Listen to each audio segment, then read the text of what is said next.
নমস্কার। প্রথমেই আমি আমার সভায় উপস্থিত সমস্ত মাননীয় শিক্ষক শিক্ষিকা মণ্ডলীকে আমার প্রণাম জানাই। আমার সহপাঠী, আমার ছোট ভাই বোনেরা, আমার দাদা দিদিদেরকে আমার অন্তরের শুভেচ্ছা রইল। আজকে আমাদের বিতর্কে মূল করেছি এখানকার জল, আলো, বাতাস সবের সাথে নিবিড় ভাবে আমরা গড়ে উঠেছি।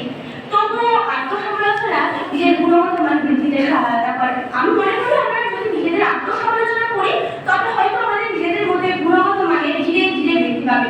তাই মাতৃভূমিকে স্মরণ রেখে, মাতৃভূমিকে মাথায় রেখে আমি পশ্চিমবঙ্গ শ্রেষ্ঠ রাজ্য এর বিপরীতে কতটা এগিয়ে আমাদের রাজ্য বা কতটা পিছিয়ে আমাদের রাজ্য এ বিষয়ে আমরা কিছু তুলনা করি।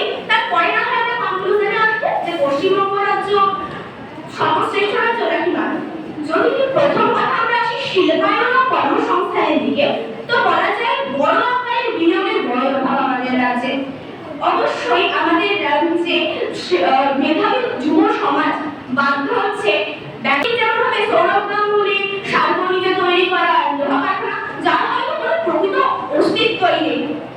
কিভাবে বলতে পারি আমরা পশ্চিমবঙ্গ শ্রেষ্ঠ রাজ্য? এরা নিজের প্রাপ্য সম্মানটুকু আদায় করার জন্য মাটিতে গলা খাচ্ছে, তাদের উপরে লাঠি চার্জ করা হচ্ছে, তাদেরকে পেটে লাঠি মারা হচ্ছে। কিভাবে বলতে পারি আমাদের পশ্চিমবঙ্গ শ্রেষ্ঠ রাজ্য, যেখানে সমাজের শিক্ষাকে এভাবে অপমান করা হচ্ছে? পশ্চিমবঙ্গ রাজ্যকে শ্রেষ্ঠ রাজ্য বলতে পারি না। এটি নিশ্চয়ই কোনো স্থায়ী অর্থনৈতিক বৃদ্ধির পরিচয় দেয় না। এরপরে আসবো নিরাপত্তার দিকে। যদি আমাদের রাজ্যে এতই নিরাপত্তা থাকে, তাহলে আমাদের রাজ্যে কেন হয়েছে পার্কস্ট্রিট কাণ্ড?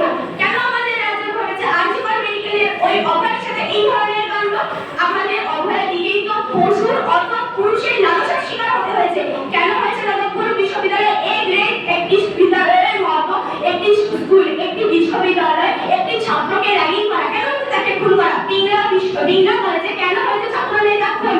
আর আমার বই পক্ষের অবশ্যই বলে গেছেন যে আমাদের রাজ্যে অতিথি আপ্যায়ন করা হয়। যদি অতিথি আপ্যায়ন করাই হয়, তবে আমাদের রাজ্যের রাজধানী আমাদের রাজ্যের রাজধানী কলকাতাতে একজন গ্লোবাল আইকন কলকাতার যুবভারতী গ্রামে, যেখানে একটা সামান্য জলের বোতল নিয়ে ঢোকার কোনো সাধ্য ছিল না, সেখানে তার দিকে বোতল তাক করে মারা হলো, তাকে বাধ্য করা হলো আমাদের কলকাতা ছেড়ে চলে যাওয়ার জন্য। এটা আমাদের পশ্চিমবঙ্গের অতিথি আপ্যায়ন।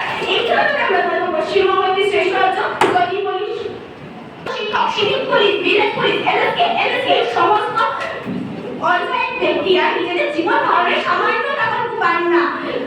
আমাদের বিদ্যালয়ে অনেক শিক্ষক রয়েছেন যারা নিজেদের জীবন ধারণের জন্য মাত্র 10 থেকে 13,000 টাকার উপরে নির্ভর করে রয়েছে। আমাদের বিপরীত পক্ষের বন্ধুরা কি জানেন যে এই সমস্ত